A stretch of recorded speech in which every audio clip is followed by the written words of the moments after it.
Hello boys and girl, WhatsApp everyone, कैसे हो आप सब, क्या हाल चाल। आज के सेशन से स्टार्ट कर रहे हैं आपके टर्म 1 की प्रिपरेशन। आपको जो स्क्रीन पर दिखाई दे रहा है ना, ये आपकी अकाउंटेंसी का जो टर्म वाइज सिलेबस आया है ना, वो शो हो रहा है आपको। ठीक है, तो ये हम स्टार्ट कर रहे हैं।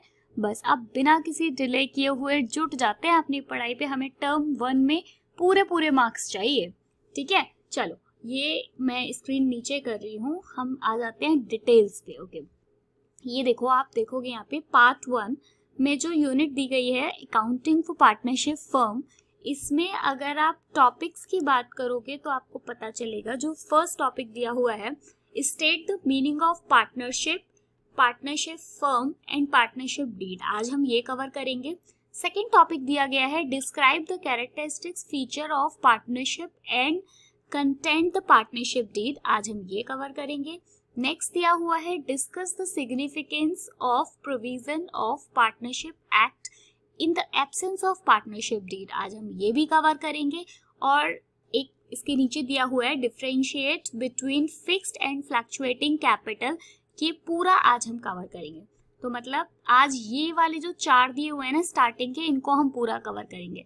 नेक्स्ट वीडियो में इसके नीचे वाले जो दिए हैं उनको कवर कर लेंगे। ठीक है, तो चलो स्टार्ट करते हैं, जुट जाते हैं। एक भी मार्क्स कहीं छोड़ेंगे नहीं, बिल्कुल भी कहीं रह जाए। ठीक है, चैनल को सब्सक्राइब नहीं किया है तो अभी बोल रही हूँ, सब्सक्राइब करके बेल आइकन को प्रेस कर लो। अदरवाइज आप हमेशा कंप्लेंट करते रहते हो कि वीडियो नहीं आ रही है दीदी, वीडियो नहीं मिल रहा है, बट वीडियो डेली आ रहा है। ठीक है, चलो सब्सक्राइब करके बेल आइकन को प्रेस कर लो। मैं स्टार्ट कर रही हूँ क्वेश्चन फर्स्ट के साथ। फर्स्ट क्वेश्चन था आपका state the meaning of partnership. Partnership क्या होता है, पार्टनरशिप फर्म क्या होती है और पार्टनरशिप डीड क्या होती है। अब आपको पता सब होता है, बट प्रॉब्लम ये है कि उसे एग्जाम में लिखें कैसे। तो मैंने यहाँ बहुत इजी करके कुछ डेफिनेशंस लिखी हुई हैं। सबसे पहले अगर बात करें कि पार्टनरशिप क्या होता है, तो अगर नॉर्मल लैंग्वेज में बात करूँ तो पार्टनरशिप क्या होता है। पार्टनरशिप होता है कि भाई एक अरेंजमेंट होता है जिसमें 2 या 2 से ज्यादा लोग इन्वॉल्व होते हैं, 2 पार्टीज इन्वॉल्व होती हैं जो बिजनेस को शेयर करती हैं। यानी बिजनेस को शेयर करने से क्या मतलब हो गया, प्रॉफिट को शेयर करती हैं और लॉसेस को शेयर करती हैं, या अपनी लाइबिलिटीज को शेयर करती हैं और अपने एसेट्स को शेयर करती हैं। यही होता है ना, बस इसी को हमने यहाँ पे लिख दिया है। क्या लिखा है पढ़ते हैं एक बार। A partnership is a formal arrangement by 2 or more parties to manage and operate a business and share its profit. Profit को शेयर करती हैं। In particular, in a partnership business, all partners share liabilities and profit equally. अपने liabilities को, अपने profits को equally share करती हैं, while in other partners में हैव लिमिटेड लाइबिलिटीज, लेकिन कुछ पार्टनर्स की थोड़ी लिमिटेड लाइबिलिटीज भी होती हैं। तो ये इसकी एक सिंपल सी डेफिनेशन है। अगर आपको कोई और डेफिनेशन याद है तो आप वो भी लिख सकते हो। एक चीज और बता दूं, ये क्वेश्चन बहुत ज्यादा मार्क्स के नहीं आएंगे, तो इसलिए आप बहुत ज्यादा लंबी चौड़ी डेफिनेशन मत लिखना। ठीक है, ये तो हो गया पार्टनरशिप क्या होती है। अब हम बात करते हैं पार्टनरशिप फर्म क्या होती है। देखो यहाँ पे मैंने हिंदी में भी लिख दिया है, बाई चांस नहीं किसी को समझ में आ रहा है या किसी को हिंदी में चाहिए तो वो भी क्या लिखा हुआ है। अच्छा, पार्टनरशिप फर्म क्या होती है, जो पार्टनरशिप होता है, हमें पता है पार्टनरशिप क्या होता है, जहाँ पे ये सारे लोग काम करते हैं एक लीगल तरीके से। ठीक है, एक लीगल तरीके से काम करते हैं, उस फर्म को क्या बोलते हैं, partnership firm. Person who have entered into partnership with one another are individually called partners and collectively called firm. वैसे अगर हम अलग अलग की बात करें तो एक अलग पार्टनर, एक अलग इंडिविजुअल को क्या बोलेंगे, पार्टनर, और एक अलग कोई जगह होगी उसको क्या बोलेंगे, फर्म बोलेंगे। The name under which the business is carried is called the firm's name. A partnership firm has no separate legal identity. जब एक व्यक्ति किसी अन्य व्यक्ति के साथ व्यक्तिगत रूप से साझेदारी में सम्मिलित होता है तो उसे साझेदारी कहते हैं, और एक साथ मिलकर उसे क्या बोलते हैं, फर्म बोलते हैं। जिस नाम के अंतर्गत व्यवसाय संचालित होता है उसे क्या बोलते हैं, पार्टनरशिप फर्म कहा जाता है। तो मुझे लगता है ये दोनों आपको समझ में आ गए होंगे। ठीक है, इनकी डेफिनेशन अच्छे से याद कर लो। उसके बाद में इसी में जो थर्ड वाला था, पार्टनरशिप डीड क्या होती है, ये रहा, पार्टनरशिप डीड क्या होती है। A partnership deed is an agreement between the partners of a firm. एक पार्टनरशिप डीड क्या होती है? एक एग्रीमेंट होता है पार्टनर्स के बीच में that outlines the term and condition of partnership among the partners. उसमें कुछ टर्म एंड कंडीशंस लिखी होती हैं जो कि पार्टनर्स के बीच में होती है। It specifies the various terms such as profit, loss share, salary, interest on capital, drawing, admission of new partner etcetera. क्या क्या चीजें लिखी होती हैं इसके अंदर कि कौन कितना प्रॉफिट लेने वाला है, कौन कितना लॉस का कितना रेशियो शेयर होगा, से किस पार्टनर को सैलरी दी जाएगी, इंटरेस्ट ऑन कैपिटल कितना होगा, ड्रॉइंग कितना चार्ज करेंगे, या एडमिशन नया पार्टनर का अगर एडमिशन हुआ है तो उसका क्या नाम है एक्सेट्रा। ये सारी चीजें होती हैं। तो पार्टनरशिप डीड समझ में आ गया होगा। साझेदारी का अस्तित्व साझेदार के बीच समझौते के परिणाम स्वरूप आता है। यह समझौता लिखित या मौखिक हो सकता है। यद्यपि साझेदारी अधिनियम के अनुसार समझौता निश्चित रूप से लिखित होना अपेक्षित नहीं होता। अच्छा, मैं एक चीज यहाँ पर और बता दूं आपको कि अगर कभी आपसे पूछा जाए कि क्या जो डीड होती है वो हमेशा रिटन होना कंपलसरी होती है, तो आप पहले समझ लो कुछ कंपलसरी नहीं होता। ऐसा नहीं है कि पार्टनरशिप एक्ट में ये चीज लिखी हुई है कि जो डीड है वो रिटन में होनी चाहिए, ऐसा नहीं है। ठीक है, बहुत सारे बच्चे इसमें कंफ्यूज होते हैं, उनको लगता है कि शायद कोई रिटन डॉक्यूमेंट होता होगा, ऐसा नहीं होता। तथापि यह लिखित में हो जिस अभिलेख में साझेदार के बीच समझौते की विवरण समाहित हो तो ऐसे अभिलेख को साझेदारी विलेख कहा जाता है। फर्स्ट वाला जो क्वेश्चन था वो कंप्लीट हो चुका है। उसमें 3 चीजें पूछी थी आपसे। एक, पार्टनरशिप क्या होता है, नेक्स्ट पार्टनरशिप फर्म क्या होती है, और नेक्स्ट पार्टनरशिप डीड क्या होती है। मुझे लगता है ये आपको समझ में आ गया होगा। दूसरे क्वेश्चन की साइड बढ़ते हैं। दूसरा आपसे पूछा जा रहा है, describe the characteristics feature of partnership and the content of partnership deed. Partnership deed में कौन कौन से कंटेंट होते हैं और कैरेक्टरिस्टिक्स पार्टनरशिप के। तो देखो आप, एक तो पहली चीज, इसमें ज्यादा लोग होते हैं, मोर पर्सन। ठीक है। दूसरी चीज, profit and loss sharing. Partnership में प्रॉफिट और लॉस को शेयर किया जाता है। दूसरा, कॉन्ट्रैक्चुअल रिलेशनशिप। जो पार्टनर्स होते हैं उनमें एक रिलेशनशिप होता है, उनमें एक संबंध होता है जो कि क्या है, किसी कॉन्ट्रैक्ट पे बना होता है कि मैं कितना प्रॉफिट शेयर करेंगे, हम कितना लॉस शेयर करेंगे, आप कितने टाइम के लिए पार्टनर्स हो, सारी चीजें। देन नेक्स्ट दिया हुआ है एग्जिस्टेंस ऑफ लॉफुल बिजनेस। पूरा बिजनेस एक लॉ पर टिका होता है। पूरा बिजनेस क्या होता है, मतलब कुछ नियम इसमें काम करते हैं। नियम जैसे पार्टनरशिप डीड होना चाहिए, या फिर अगर कोई लड़ाई झगड़ा हो जाता है तो फिर कैसे काम करना है, वो सारी चीजें एक अंडर लॉ है। Next, good faith and honesty. अच्छा, एक अच्छा आपस में सभी पार्टनर्स को एक दूसरे पर के प्रति ईमानदार होने चाहिए और एक दूसरे पर भरोसा होना चाहिए, ट्रस्ट होना चाहिए। Unlimited liabilities, exactly. देखो इसमें क्या होता है, जो जिम्मेदारी होती है वो अनलिमिटेड होती है, बिकॉज कुछ पता नहीं है इन फ्यूचर क्या होने वाला है। ऐसा नहीं है कि कोई पार्टनर ये बोल सकता है कि नहीं भाई, या तो डीड में लिखा है तो अलग बात है, अदरवाइज सारे पार्टनर्स की जो लाइबिलिटी होती है वो अनलिमिटेड होती है। लाइबिलिटी कितनी भी हो सकती है, बिकॉज आपको फ्यूचर का नहीं पता है। ठीक है। देन नेक्स्ट दिया हुआ है restriction on transfer of share. जो पार्टनर का शेयर होता है, जितने परसेंट का या जितना शेयर होता है उस पर रिस्ट्रिक्शंस होते हैं। ऐसे ही कोई भी किसी का शेयर, मतलब जो पार्ट है उसको शेयर नहीं कर सकता। ये तो था पार्टनरशिप की कैरेक्टरिस्टिक्स। अच्छा, मैं एक चीज और बता दूं आपको, अगर इनमें कुछ और याद आ रहा है ना तो आप वो लिख सकते हैं। आपने किसी और बुक से कुछ और पढ़े, मैंने एनसीईआरटी से लिया है। अगर आपको कुछ और याद आ रहे हैं तो आप वहां से लिख सकते हो। दूसरा दिया है partnership deed content. Partnership deed में क्या क्या कंटेंट होता है वो देख लो एक बार। बहुत इंपॉर्टेंट क्वेश्चन है आपके इस बार के एग्जाम्स के लिए, बिल्कुल भी छोड़कर मत जाना। पहला दिया गया है the name of the firm. आपको पता ही है पार्टनरशिप डीड के अंदर फर्म का नाम होना बहुत जरूरी होता है। Name and detail of all the partners. Partners के सबके नाम और उनके डिटेल्स में उनका रैंडम उनका एड्रेस, उनका जो आधार कार्ड का नंबर है, ये सारी चीजें होती हैं।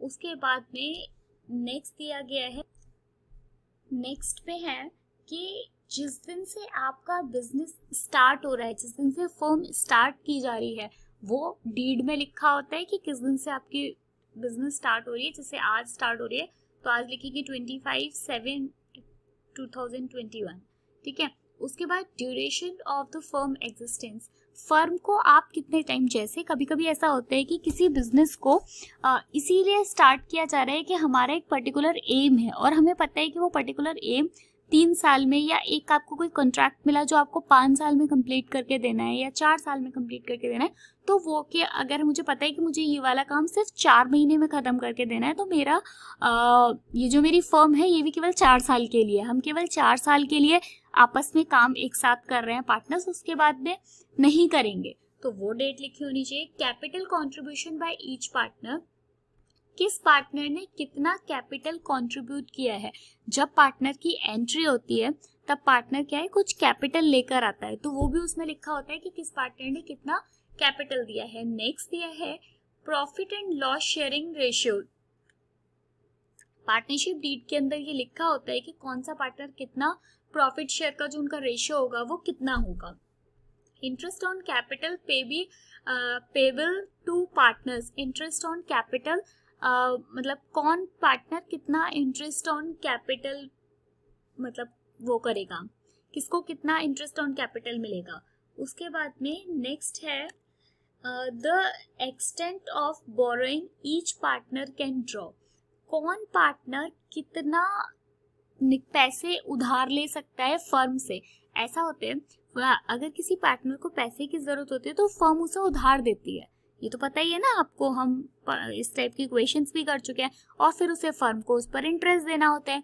तो ऐसा भी होता है कि कैपिटल के बेसिस पे या और जो भी उनमें आपस में जो डिस्कस हुआ हो, जो डिसाइड हुआ हो, उसके बेस पे कौन पार्टनर कितना पैसा उधार ले सकता है। Next salary payable to partners if any, देखो अगर डीड में नहीं लिखा गया है तो किसी भी पार्टनर को सैलरी नहीं दी जाएगी, वो सिर्फ प्रॉफिट लेने का हिस्सेदार होगा लेकिन सैलरी का नहीं। बट अगर डीड में लिखा, अगर कि आप चाहते हो कि 4 पार्टनर में से जो पार्टनर बी है उसको सैलरी दी जाए तो आपको ये चीज डीड में मेंशन करनी पड़ेगी। नेक्स्ट दिया हुआ the process of admission of retire और ऑफ अ पार्टनर, रिटायरमेंट और मतलब एडमिशन की अगर आप कोई प्रोसेस चाहते हो तो वो आपकी डीड में लिखा होगा।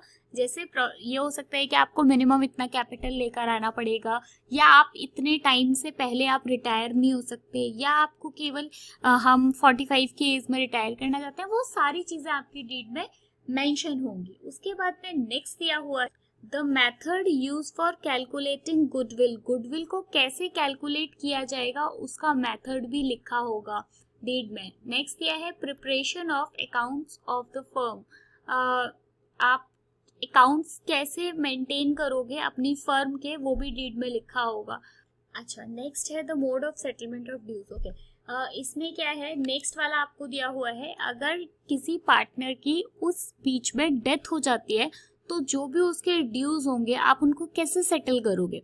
अगर 4 पार्टनर्स थे, पार्टनर जो सी था उसकी डेथ हो गई तो ए बी और डी जो है वो उसके ऊपर जो ड्यूज हैं, उसकी जो लायबिलिटीज हैं, उसका जो अगर उसका प्रॉफिट का शेयर निकल रहा है तो आप उसको कैसे सेटल करोगे, वो सारी चीजें भी डीड में लिखी होती है।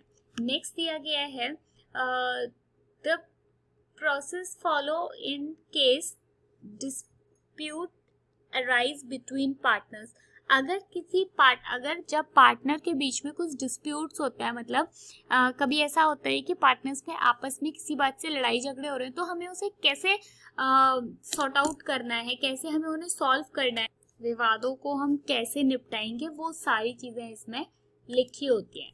तो ये हमारे पूरे 2 क्वेश्चंस यहाँ पे सॉल्व हो जाते हैं। उसके बाद में जो आपका थर्ड क्वेश्चन था वो ये था discuss the significance of provision of partnership act in the absence of partnership deed, साझेदारी के प्रावधान के महत्व पर चर्चा करें पार्टनरशिप डीड के अभाव में अधिनियम। जब पार्टनरशिप डीड नहीं होगी उस केस में तो क्या होगा, वो छोटा सा है इसका, the partners will share profit and loss equally. अगर पार्टनरशिप डीड नहीं है उस केस में क्या होगा, आप प्रॉफिट एंड लॉस को इक्वली शेयर करेंगे सारे partners will not get a salary. मैं ऊपर बता चुकी हूँ, जब तक क्लियरली मेंशन नहीं होगा किसी पार्टनर को सैलरी नहीं दी जाएगी।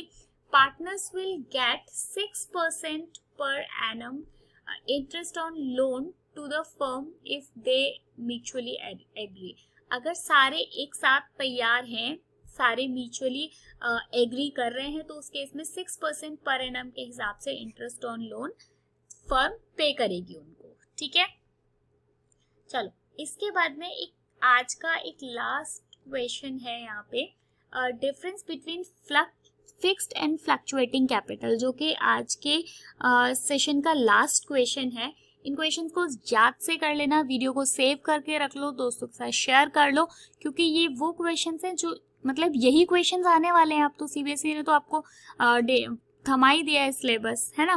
तो फिक्स्ड एंड फ्लक्चुएटिंग कैपिटल में क्या डिफरेंस होता है एक बार देख लेते हैं। नंबर ऑफ अकाउंट्स क्या है अंडर दिस मेथड। अगर हम फिक्स्ड कैपिटल की बात कर रहे हैं, 2 separate account are maintained for each partner, एक कैपिटल अकाउंट और एक करेंट अकाउंट। आपको पता ही है ये वाली चीज, जब हम फिक्स्ड कैपिटल मेथड से अकाउंटिंग करते हैं तो हमें 2 अकाउंट्स बनाने पड़ते हैं। कौन कौन से? एक कैपिटल अकाउंट बनाना पड़ता है और एक करेंट अकाउंट बनाना पड़ता है। बट जब हम फ्लक्चुएटिंग मेथड से काम करते हैं तो ईच पार्टनर हैज 1 अकाउंट, सबका सिर्फ एक अकाउंट होता है, कैपिटल अकाउंट। इनमें डिफरेंस कुछ नहीं होता। अगर आपने थियोरेटिकल वीडियो देखे हो तो मैं थोड़ा सा आपको अभी आप वहां पे देख लिए होंगे, अदरवाइज थोड़ा सा बता देती हूँ। डिफरेंस कुछ नहीं होता, बस ये होता है कि फ्लक्चुएटिंग में आपको सिर्फ एक अकाउंट बनाना पड़ता है, कैपिटल, और फिक्स्ड अकाउंट से जब आप मतलब अकाउंटिंग करते हो तो आपको 2 अकाउंट्स बनाने पड़ते हैं, एक कैपिटल अकाउंट और एक करेंट अकाउंट। इसके बाद में नेक्स्ट दिया हुआ है term related to deed, drawing, salary, interest on capital etcetera are posted यानी transfer in the current account and not in the capital account. जो भी आपको ड्राइंग्स दी होंगी, सैलरी दिया होगा, इंटरेस्ट ऑन कैपिटल दिया होगा, उन सबको आप कहाँ लिखते हो? करंट अकाउंट में लिखते हो, कैपिटल अकाउंट में नहीं लिखते। लेकिन यहाँ पे all adjustment for drawing, salary, interest on capital को आप कहाँ लिखते हो? कैपिटल अकाउंट में, क्योंकि यहाँ पर आपके पास 2 अकाउंट्स है ही नहीं। समझ रहे हैं ना? फ्लक्चुएटिंग में आपके पास एक ही अकाउंट है, तो जो कुछ भी एडजस्टमेंट होती है वो सारी आपको कैपिटल अकाउंट में ही लिखनी पड़ती है। उसके बाद में नेक्स्ट दिया हुआ है fixed balance, the capital account balance remain unchange unless there is condition to or withdraw of capital. इसमें आपकी जो कैपिटल अकाउंट का बैलेंस होता है वो हमेशा एक जैसा रहता है, फिक्स रहता है, तभी इसका नाम फिक्स्ड कैपिटल है। सिर्फ एक कंडीशन में आपका जो बैलेंस होता है वो चेंज होता है। वो क्या होता है कि अगर किसी मतलब पार्टनर ने किसी पर्सन ने, किसी बिजनेसमैन ने अपनी कैपिटल विड्रॉ कर ली, पैसा विड्रॉल मतलब वैसे पैसा विड्रॉ नहीं किया है, कैपिटल अगर विड्रॉ किया। कैपिटल विड्रॉ का क्या मतलब है? यहाँ पे मान लीजिए कि फर्म स्टार्ट होने पे किसी ने 10 लाख रुपए लगा के फर्म स्टार्ट की थी, उस 10 लाख में से अगर पैसे निकाले हैं तो आपका बैलेंस चेंज होता है, अदरवाइज हर कंडीशन में आपका कैपिटल अकाउंट का बैलेंस सेम रहता है। बट फ्लक्चुएटिंग में क्या होता है? The balance of the capital account fluctuates from year to year. हर साल आपका जो बैलेंस होता है वो चेंज होता रहता है कैपिटल अकाउंट का। Next, credit balance, the capital account always show credit balance. जो कैपिटल अकाउंट होता है वो हमेशा क्रेडिट बैलेंस शो करता है, लेकिन फ्लक्चुएटिंग द कैपिटल अकाउंट में something show a debit balance. ये कभी कभी आपका डेबिट बैलेंस भी शो कर सकता है। ठीक है, अगर हिंदी में आए तो आप ये लिख देना। अच्छा, मैं एक चीज और बता दूं, ज्यादा बड़े बड़े आंसर्स लिखने की कोशिश मत करना। आपको अगर ऐसा लगे कि मान लीजिए 2 नंबर में क्वेश्चन पूछा जा रहा है तो आप बहुत बड़ा आंसर लिख के आ जाएं और आपको ज्यादा मार्क्स मिलेंगे, ऐसा कुछ नहीं है। ठीक है, और ये तो हो ही आपका एग्जाम इसलिए रहा है कि ताकि आपको वहां पे बहुत ज्यादा टाइम स्पेंड न करना पड़े आपके एग्जाम सेंटर पे, एग्जाम हॉल पे, इसलिए बहुत ज्यादा बड़े आंसर्स लिखने की कोशिश मत करिएगा। बाकी इन टिप्स के लिए मैं एक अलग वीडियो बनाऊंगी आपके लिए। तो अभी आपने देखा यहाँ पे 4 पूरे क्वेश्चंस को सॉल्व कर लिया है।